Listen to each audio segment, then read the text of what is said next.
Halo, Assalamualaikum warahmatullahi wabarakatuh. Selamat pagi anak-anak semuanya. Bagaimana kabarnya hari ini?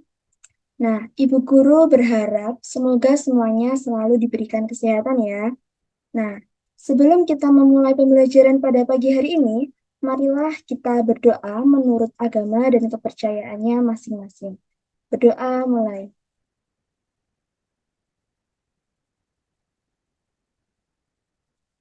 Berdoa selesai.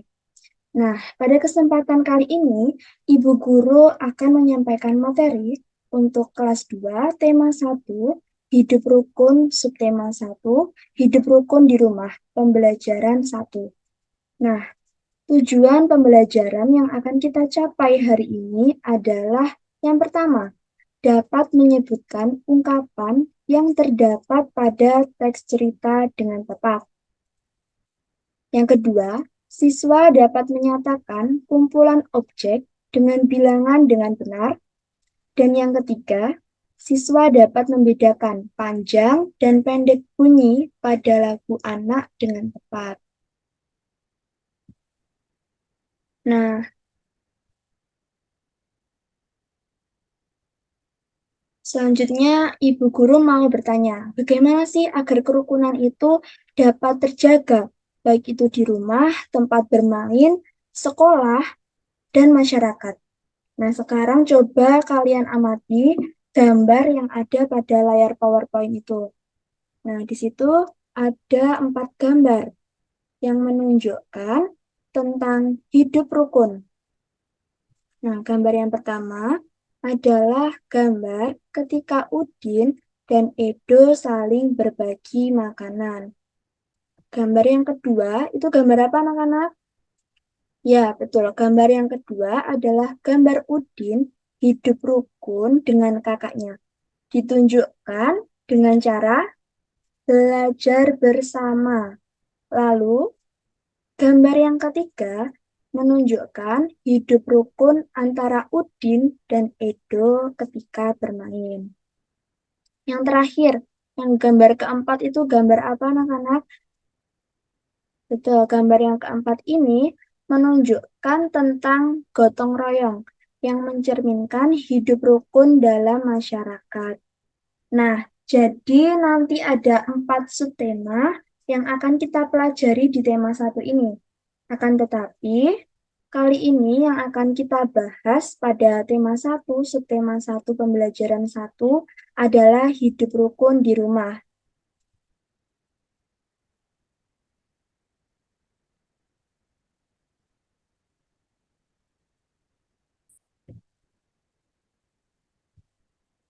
Nah, sekarang coba kalian simak. Udin mempunyai kakak perempuan bernama Mutiara. Udin dan Mutiara selalu menjaga kerukunan di rumah. Di sini ada bacaan. Ayah ya, yang judulnya Ayah dan Ibu Menyayangi Mutiara dan Udin.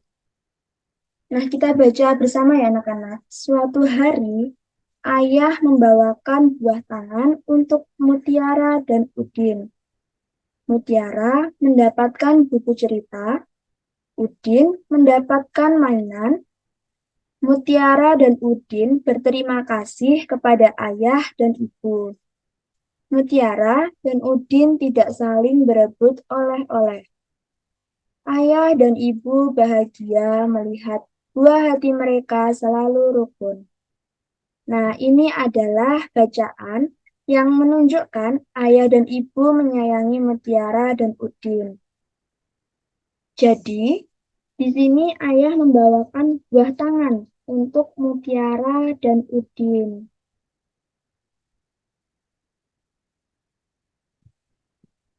Nah, kemudian adakah kata-kata yang dalam bacaan tadi yang kalian tidak tahu artinya? Ada tidak anak-anak?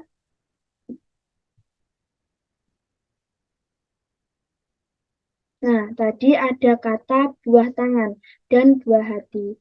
Apakah tangan dan hati kita itu punya buah seperti buah paya, buah apel, atau mungkin yang lain? Jadi bukan itu maksudnya anak-anak. Jadi maksudnya buah tangan dan buah hati itu adalah sebuah ungkapan. Lalu ungkapan itu artinya apa ya, Bu? Nah, jadi ungkapan itu adalah gabungan kata yang memiliki arti berbeda dengan kata asalnya. Jadi, ungkapan itu memiliki arti ya, anak-anak. Nah, jadi setiap ungkapan ada artinya ya. Nah, ungkapan tadi ada buah tangan. Bukan artinya tangan kita ada buahnya, tetapi arti dari buah tangan.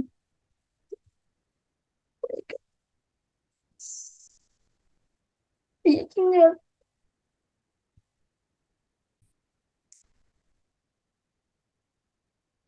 Nah, jadi setiap ungkapan itu ada artinya. Nah, ungkapan tadi ada buah tangan. Bukan berarti tangan kita ada buahnya, tetapi arti dari buah tangan adalah oleh-oleh. Lalu ada kata buah hati. Buah hati juga sama, bukan berarti hati kita itu ada buahnya, akan tetapi buah hati itu bisa berarti anak atau anak kesayangan. Jadi begitu ya anak-anak, maksud dari ungkapan buah tangan dan juga buah hati. Jadi ungkapan itu ada artinya. Nah, selanjutnya di sini ada, coba kalian amati, Bu Guru punya contoh kalimat yang di dalamnya ada sebuah ungkapan. Yang pertama, ayah pulang dari Jakarta membawa buah tangan. Nah, ini memiliki arti ayah pulang dari Jakarta membawa oleh-oleh. Karena buah tangan itu artinya adalah oleh-oleh. Ibu guru juga punya contoh yang kedua, yaitu Dio adalah buah hati orang tuanya. Maka artinya adalah Dio adalah anak dari orang tuanya. Bisa juga buah hati itu artinya adalah anak kesayangan. Nah, itu tadi tentang ungkapan. Jadi, ungkapan itu belum arti sebenarnya ya, tetapi memiliki arti yang lain. Nah, di sini selanjutnya ada percakapan antara seorang ayah dan kedua anaknya yang bernama Udin dan Mutiara. Kalian diminta melanjutkan percakapan tersebut. Coba lihat di sini anak-anak. Ayah berkata, anak-anak, ayah membawa buah tangan. Nah, kira-kira jawaban Udin dan Mutiara itu seperti apa anak-anak? Oh, mungkin si Udin akan berteriak, hore, aku dapat oleh-oleh. Lalu, si Mutiara menjawab, terima kasih ayah untuk oleh-olehnya. Nah, mungkin kalian punya jawaban yang berbeda dari ibu guru. Boleh coba kalian lengkapi percakapan di bawah itu. Nah, iya, di sini selanjutnya Bu Guru juga akan membagikan lembar kerja peserta didik yang sudah Ibu bagikan. Nanti kalian bisa mengerjakan untuk mata pelajaran Bahasa Indonesia ini pada halaman 3. Nah, pada halaman pertama itu nanti terdapat bagian penulisan nama, kelas, dan nomor absen. Nanti bisa kalian isi. Kemudian untuk halaman yang kedua, itu berisi identitas sekolah, kemudian tujuan pembelajaran dan petunjuk belajar. Untuk bagian latihan untuk mata pelajaran Bahasa Indonesia terdapat pada halaman ketiga. Nah, selanjutnya, Mutiara menyimpan buku hadiah dari ayahnya di rak buku. Nah, di rak buku itu adalah buku hadiah dari ayahnya. Perhatikan susunan buku di dalam rak. Buku-buku tersebut tersusun dengan rapi. Berapa banyak buku di dalam rak tersebut? Apakah kalian bisa menghitung berapa banyak buku dalam rak tersebut? Nah, bagaimana agar kita lebih mudah menghitungnya? Mungkin anak-anak di rumah punya buku bacaan. Coba kalian hitung berapa buku bacaan kalian. Nah, selanjutnya di sini Udin bersama Mutiara itu mengelompokkan buku-buku tersebut, di mana tiap-tiap kelompok berisi 10 buku.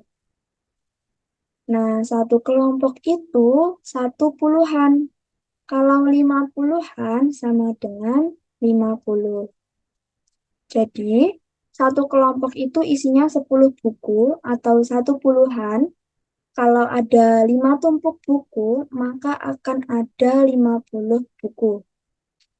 Nah, di sini Ibu Guru punya 50 buku yang Mutiara dan Udin susun. Di mana satu susunan itu jumlahnya 10 buku. Berarti kalau 5 susunan buku, maka jumlahnya ada berapa anak-anak? Betul, jumlahnya ada 50 buku. Nah, ini jumlah buku Mutiara ada 50. Lalu ditambah lagi, ada susunan yang jumlahnya hanya 7. Maka banyak bukunya ada 50 ditambah 7 sama dengan 57. Jadi banyak bukunya ada 57. Nah, perhatikan berikutnya anak-anak. Di situ ada beberapa tumpukan buku. Nah, tumpukan bukunya di situ ada 7. Diingat bahwa satu tumpukan seperti itu isinya ada 10 buku. Karena ada 7 tumpukan, maka jumlah buku di sini ada 70, betul. Lalu ada tumpukan lagi yang isinya hanya 7. Maka jika dijumlahkan, keduanya ini jumlah keseluruhan buku adalah 70-an itu sama dengan 70 ditambah 7. Maka banyak bukunya ada 77. Sekarang, sekarang perhatikan kembali buku-buku di dalam rak. Buku-buku dalam rak dapat dikelompokkan sebagai berikut. Nah, ini Ibu Guru menyusunnya menjadi 10 kelompok, di mana satu kelompok buku itu isinya 10. Maka, kalau 10 kelompok buku, jumlahnya berarti ada 100. Dari mana Bu Guru ada 100? Kok bisa? Nah, sekarang ayo kita coba jumlahkan ini.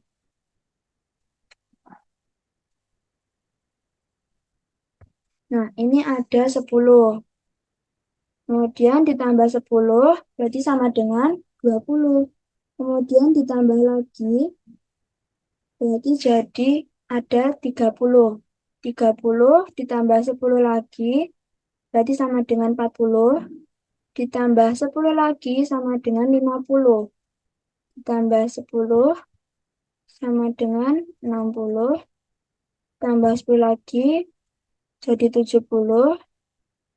Tambah 10 jadi 80. Tambah 10 lagi 90. Dan tumpukan yang terakhir tambah 10 berarti ada 100.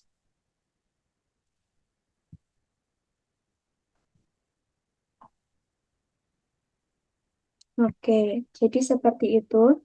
Maka satu kelompok ini jumlahnya ada 100. Nah, ternyata betul ada 10 tumpukan buku yang artinya rak buku tersebut berisi 100 buku.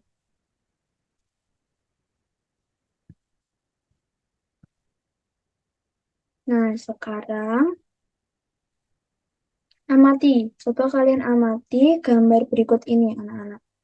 Nah, di sini ada gambar kubus. Satu kubus itu dianggap satu kubus satuan. Kalau ada yang panjang seperti ini, itu disebut dengan satu kubus puluhan. Nah, digambarkan menjadi satu kubus puluhan. Jadi kalau kubusnya hanya satu, itu dianggap satu kubus satuan. Dan jika kubusnya ada 10, itu maka dianggap satu kubus puluhan. Nah, perhatikan di sini lagi anak-anak. Di sini ini adalah kubus puluhan. Nah, kubus puluhan itu jika ada 10, maka bisa diganti dengan satu kubus ratusan. Nah, satu kubus ratusan itu bisa digambarkan dengan kubus seperti ini anak-anak. Kalau ini satu tadi satu satuan, ini satuan, ini satu kubus puluhan. Nah, ini disebut satu kubus ratusan.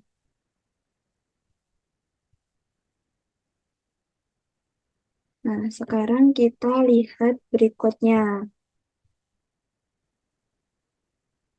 Kalau kubus di bawah ini ada berapa ya anak-anak? Ada berapa satuan? Coba kita hitung bersama-sama. Ada satu,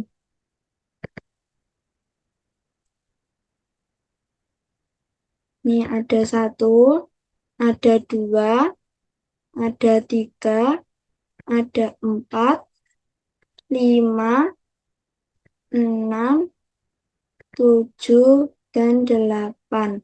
Berarti ada 8 kubus satuan. Betul. Nah, selanjutnya.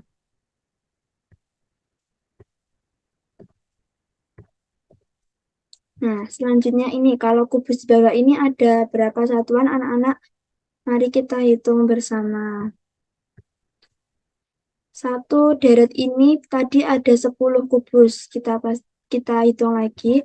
Satu, dua, tiga, empat, lima, enam, tujuh, delapan, 9, 10. Nah, satu deret itu ada 10 kubus satuan. Nah, di sini ada 2 deret, berarti artinya ada 20 kubus satuan. Oke, selanjutnya. Nah, di sini gambar yang terakhir. Kalau kubus di bawah ini ada berapa satuan? Ini adalah kubus ratusan. Kalau ada satu, berarti jumlahnya 100. Sekarang kalau ada dua, maka jumlahnya berarti ada berapa? Ya, kalau ada dua, berarti jumlah kubusnya itu adalah 200. Nah, sekarang yuk kita ke latihan anak-anak. Supaya kalian lebih memahami. Nah, di sini jadi kalau ada satu kubus ratusan, maka nilainya ada 100. Lalu di sini ada 3 kubus puluhan. Maka nilainya 30. Kemudian samping kanan sendiri ada 8 kubus satuan. Maka nilainya ada 8. Nah, jika digabungkan, banyaknya kubus ada 138. Maka menulisnya seperti ini. 138. Tetapi cara membacanya 138. Selanjutnya soal nomor 1. Nah, di sini ada gambar kubus dari kubus ratusan, puluhan, dan juga satuan. Kita lihat dulu anak-anak kubus ratusannya. Kubus ratusannya hanya ada satu. Kubus ratusannya hanya ada satu. Maka nilainya adalah 100. Kita lihat kubus puluhan. Kubus puluhan ada satu, 2, 3, 4, 5, 6, dan 7. Berarti ada 7 kubus puluhan, maka nilainya adalah 70. Lalu kita lihat kubus satuan. Kubus satuannya ada 1, 2, 3, 4, 5, 6, 7, 8. Maka nilainya adalah 8. Jadi kita tulis tadi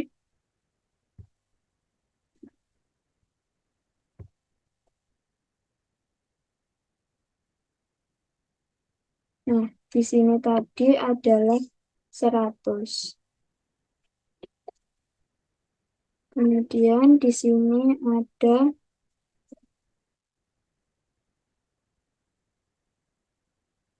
di sini tadi ada berapa? Ada 70. Kita tulis.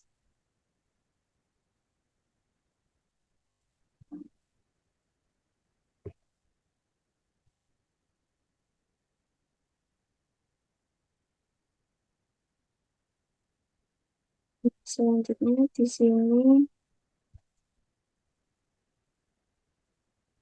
ada 8 ini tadi. Berarti didapatkan hasilnya sama dengan 178. Nah, seperti ini. Nah, berarti,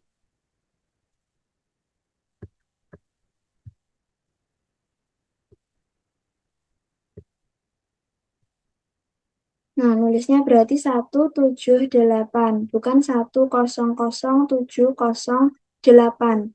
Jadi, itu salah, Nana. Jadi, 178. Banyaknya kubus ada 178. Nah, 178 ini dibaca 178. Selanjutnya kita lihat soal nomor 2. Soal nomor 2 ini, ada berapa kubus ratusan di situ? Ya, hanya ada satu. Berarti ratusannya ada 100. Lalu ada berapa puluhannya? Puluhannya ada 7. Satuannya ada 1. Maka nilai satuannya 1. Sekarang 100 ditambah 70 ditambah 1 sama dengan 171. Berarti banyaknya kubus ada 171. Dibacanya, nah kalau dibaca harus membacanya yang benar. Tidak boleh 171. Tetapi membacanya harus 171. Mudah kan anak-anak? Nah, sekarang kita akan belajar. Sekarang kita akan belajar cara membaca bilangan. Ibu guru punya bilangan ini. 145. Nah, kita biasa membacanya 145 seperti itu kan. Nah, itu salah. Nah, cara membacanya itu angka 1 di situ menempati ratusan, angka 4 menempati puluhan, angka 5 menempati satuan. Berarti dibacanya karena 1 itu ratusan berarti dibaca 100, 40-an dibaca 40, 5 karena satuannya dibaca 5. Maka dibacanya 145. Berikutnya, di sini ada angka 205.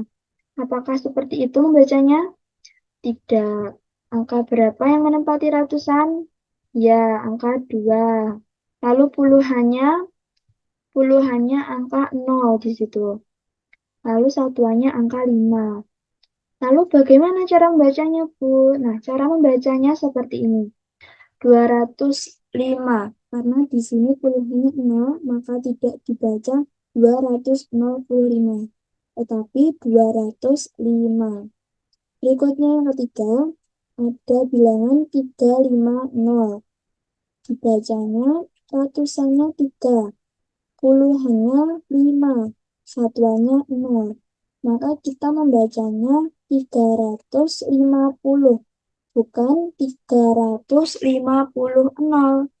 Karena satuannya 0, bukan seperti itu. Jadi cukup kita baca 350. Nah, tadi kita sudah belajar mengenai cara membaca bilangan. Nah, sekarang kita belajar kebalikannya anak-anak, yaitu menulis bilangan. Belajar menulis bilangan. Ada bilangan 200, maka ditulisnya 200. Berarti ada 3 angka. Nah, 2 kita tempatkan di depan sendiri. 100 berarti nolnya ada 2. Jadi kalau 200, cara menulisnya seperti itu anak-anak. Nah, soal berikutnya 503. Maka ditulisnya 500 pasti di awal. Apakah ada peluangnya? Tidak ada. Maka nanti puluhannya kita ganti dengan angka 0. Nah, 3 itu adalah satuan, maka letaknya paling belakang. Maka 503 itu penulisannya seperti ini. Berikutnya 452. Ratusannya ada berapa? 4. Puluhannya 5. Satuannya 2. Maka penulisan bilangannya 452. Dibacanya 452. Mudah kan anak-anak? Nah, sekarang coba kalian kerjakan LKPD yang bagian halaman keempat, yang isinya mengenai mata pelajaran matematika tentang bilangan. Selanjutnya, Mutiara gemar membaca buku. Ia membaca berbagai jenis buku anak. Ada buku cerita anak, ada buku pengetahuan, ada juga buku nyanyian. Nah, dalam buku nyanyian Mutiara terdapat lagu Peramah dan Sopan. Ciptaan dari Pak Dal. Nah, di sini ada lagunya. Sekarang perhatikan lagunya dan rasakan kapan nada lagu itu dibunyikan panjang dan kapan nada lagu dinyanyikan dengan pendek. Coba kalian dengarkan.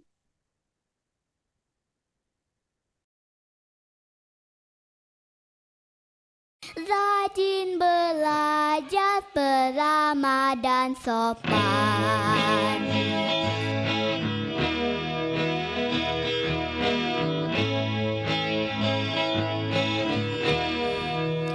Bukan yang congkak, bukan yang sombong, yang disayangi, handal dan taulan. Hanya anak yang tak pernah bohong, rajin belajar, peramah dan sopan.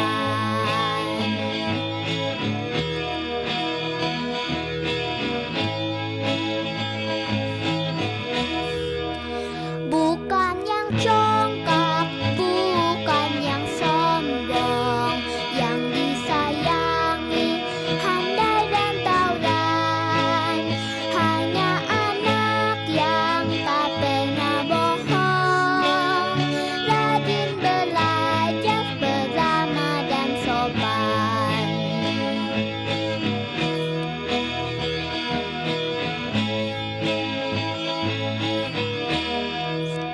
Bukan yang congkak, bukan yang sombong, yang disayangi, handal dan taulan. Hanya anak yang tak pernah bohong, rajin belajar, peramah dan sopan. Rajin belajar, peramah dan sopan.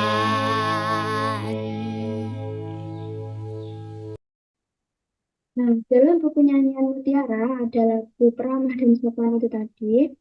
Nah, anak-anak, lagu Peramah dan Sopan ini tadi kan ada yang dinyanyikan pendek dan ada yang dinyanyikan panjang.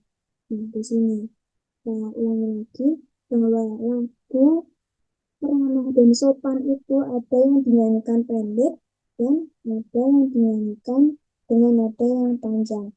Nah, sekarang kita akan mencari tahu mana saja yang dinyanyikan pendek dan mana saja yang dinyanyikan panjang.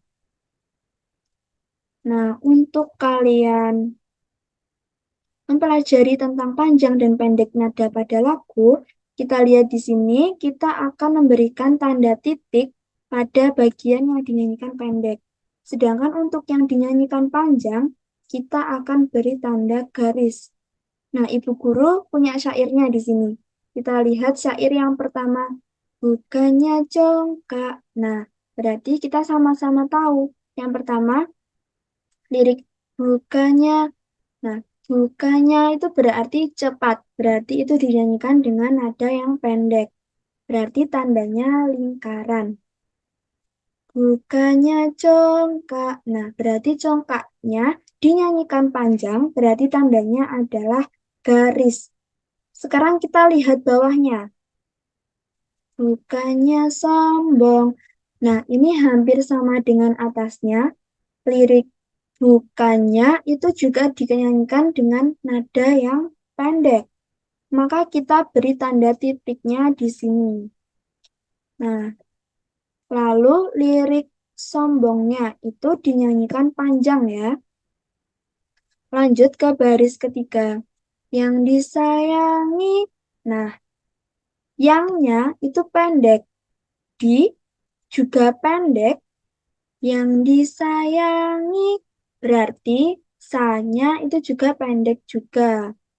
Yang liriknya itu juga panjang. Yang disayangi berarti i-nya yang panjang.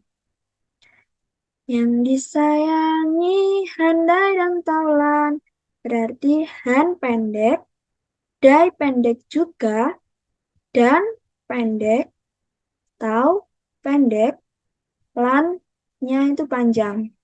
Jadi, yang disayangi handai dan taulan. Nah, lirik bagian lan-nya itu panjang. Sekarang bawahnya.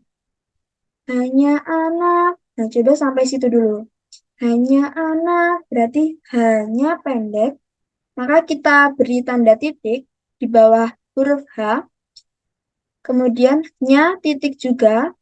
A itu nanti juga bisa kalian beri tanda titik karena dinyanyikan pendek. Jadi tepat. Nah, hanya anak. Anaknya itu panjang. Hanya anak yang. Nah, berarti yangnya panjang. Tak pernah bohong. Nah, ini hampir sama dengan yang atasnya tadi. Tak dinyanyikan pendek, per dinyanyikan pendek, nah dinyanyikan pendek, bo dinyanyikan pendek, hongnya dinyanyikan panjang, lalu syair berikutnya, rajin bekerja. Nah, sekarang ra-nya itu dinyanyikan pendek, maka diberi tanda titik, jin pendek, tanda titik, be pendek, ker. Nah, kernya ini panjang. Rajin bekerja. Nah, j-nya juga pendek. Lalu, baris bawahnya. Lirik berikutnya. Peramah dan sopan. Banyak pendek, ranya pendek, mahnya pendek juga, dan pendek, so pendek, pannya panjang. Nah, kalian sudah bisa kan membedakan cara menyanyikan lagu dari yang pendek maupun yang panjang nadanya dengan cara memberikan nada tanda nada ini. Sekarang coba kalian kerjakan LKPD pada halaman 5. Nanti setelah sudah, sekarang mari kita simpulkan hasil belajar hari ini. Hari ini kita sudah belajar mengenai ungkapan dan artinya, kemudian kita juga belajar mengenai cara membaca dan menulis bilangan yang tepat, serta menentukan nada lagu yang tepat pada lagu peramah dan sopan. Sekarang Ibu Guru akan memberikan soal evaluasi yang bisa kalian kerjakan pada link kuisis yang sudah Ibu berikan. Oke, nah Ibu Guru harap kalian dapat mengumpulkan hasil pengerjaan kalian sebelum tanggal 29 Desember ya anak-anak di meja Ibu. Oke. Nah, selanjutnya Ibu Guru akan bertanya bagaimana pendapat kalian tentang pembelajaran yang telah kalian simak tadi di hari ini. Apakah kalian merasa senang? Oke, semoga kalian semua merasa senang dan Ibu rasa cukup sekian pelajaran yang dapat kita bahas hari ini. Semoga pembelajaran hari ini dapat bermanfaat bagi kalian semua. Sebelum mengakhiri pembelajaran hari ini, mari kita berdoa menurut agama dan kepercayaan masing-masing. Berdoa mulai.